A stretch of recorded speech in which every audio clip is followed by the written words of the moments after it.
Warga dan tenaga honorer serta pegawai di lingkungan Pemprov Sumsel menyerbu pasar murah yang digelar Pemprov Sumsel dan Bank Indonesia Sumatera Selatan.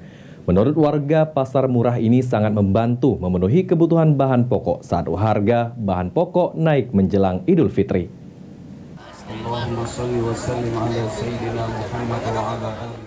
Warga dan pegawai honor di lingkup kantor Pemprov Sumsel menyerbu pasar murah yang digelar Pemprov Sumatera Selatan.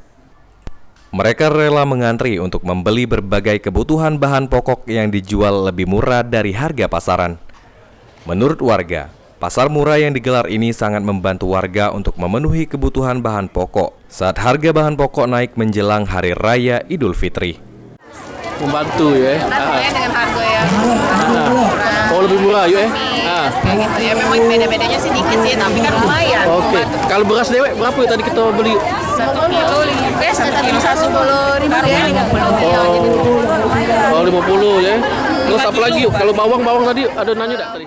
Sekda Sumsel Supriyono menjelaskan, pasar murah yang dilakukan oleh Pemprov Sumatera Selatan ini untuk membantu meringankan warga sekitar dan para tenaga honorer di lingkungan Sekda Sumatera Selatan.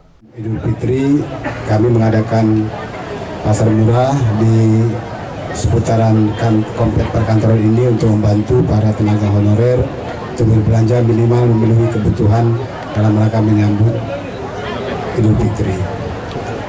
Dan itu kami juga sudah mengucapkan terima kasih kepada seluruh pihak yang sudah membantu subsidi maupun. Sementara itu, Deputi Perwakilan Bank Indonesia Sumatera Selatan, Muhammad Latif, berharap warga bisa memanfaatkan pasar murah ini karena harga kebutuhan bahan pokok yang dijual lebih murah dibanding harga di pasaran. Untuk operasi pasar murah pagi ini untuk teman-teman pihak ketiga ASN dan masyarakat sekitar di sekitar kantor gubernur. Jadi ini dalam rangka membantu saudara-saudara kita yang memang sebetulnya targetnya bukan ASN. Targetnya adalah pegawai yang bekerja di dalam kantor gubernur pihak ketiga. Aji Delia, PAL TV.